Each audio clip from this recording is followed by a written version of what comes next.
الدولاب، صوت بيصحى بالليل. طب تعالى شوف الرعب الحقيقي. أنا كنت فاكر نفسي مخيف لحد ما سمعت صوت صاروخ بينزل على بيت فيه أطفال نايمين. انتوا فاكرين الرعب فيلم؟ لأ يا جماعة، الرعب الحقيقي لما تكون عايش في بلد كل يوم فيه جنازة، لما تصحى مش عارف إذا كنت هتعيش بكرة ولا لأ، لما تبص لفوق تلاقي السما مليانة صواريخ مش نجوم.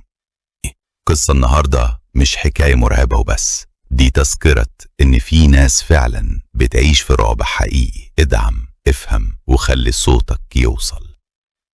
وسيبكم مننا شوية وافتكروا إن فلسطين مش ترند، دي أرواح بتطير كل يوم.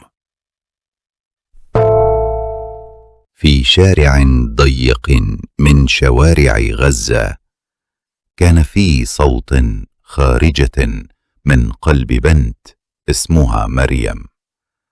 مريم عندها 8 سنين، بتحب ترسم، بتحب تبعت قلب أحمر لأمها كل ما تخلص رسمة، تحلم تبقى دكتورة، لكن الحلم تحول لكابوس. يوم التلات الساعة كانت 2 الفجر، الدنيا ظلمة ومفيش غير صوت الصواريخ اللي بتشق السما. البيت اللي كانوا فيه تحول لتراب، الأم بتجري وسط الركام بتصرخ: مريم! مريم فين؟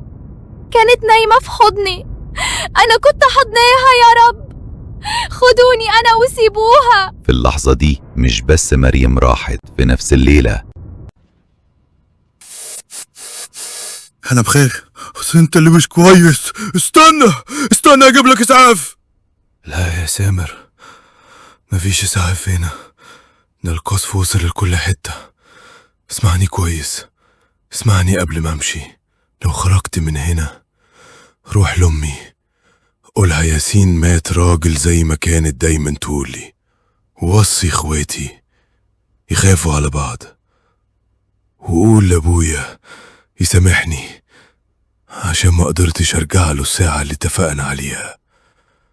ايه الهبل ده؟ انت هتعيش، انت اقوى واحد فينا، احنا هنخرج ونبني البيت من جديد، فاهم؟ سامر اسمعني، لو فضلتوا ساكتين هيموتوا كلنا.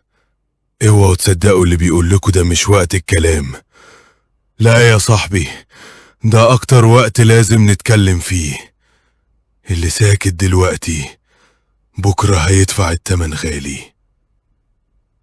يا ناس، في حد عايش تحت هنا؟ الحقونا! سامر بيتكلم قدام الناس. ياسين وصاني قبل ما يموت، وصاني أصحيكم، وصاني أقول لكل واحد ساكت إنه مشارك في الجريمة، وصاني أقول لكم الركام مش بيطمر الناس، ده بيكشفهم. فوق! صوت صاروخين بيجروا بسرعة في السماء. صاروخ واحد اسمه فلة، صاروخ صغير وسريع. إيه ده؟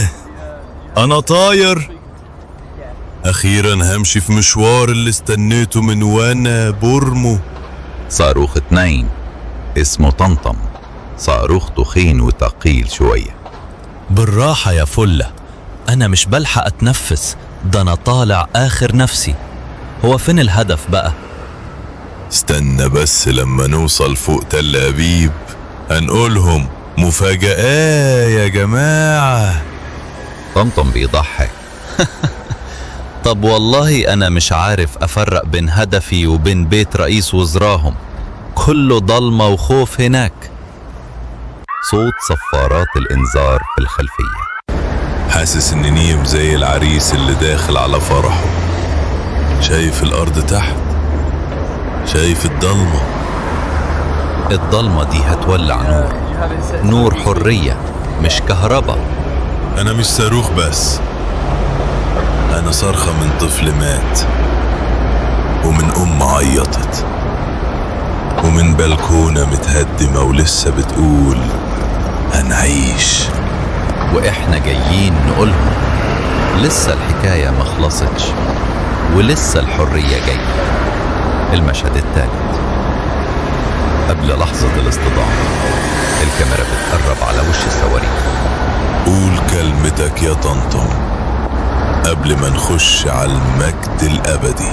قولوا للي قاعدين ساكتين إن في صواريخ بتضحك وهي رايحة تدافع عن أرضها، وإن في ضحكة ممكن تكون أقوى من 1000 قنبلة. حرياي.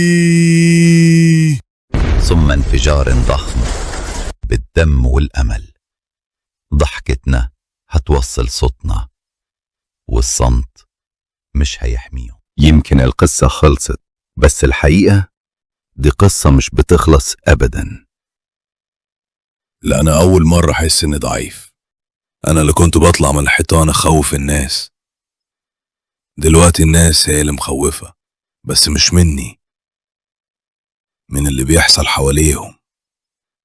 رعب العفاريت بيخلص لما النور ينور، بس رعب الحرب بيفضل حتى والبيت ضلمة، حتى والعيال نايمين. أنا بقيت بغير مكاني، بسيب البلكونات وأقعد جنب ست قاعدة بتعيط على ابنها، بسيب السقف وأنزل تحت جنب طفل ماسك لعبته ومش عارف إنها خلاص مش هتشتغل تاني. لو الفيديو ده وصلك، شارك الرسالة مش بس علشان في ناس بتعيش الرعب اللي بجد ومستنية العالم يصحى. واوعى تنسى، أنا لو عفريت فهما ملايكة، وبيستاهلوا نعيش علشانهم، مش نموت ساكتين.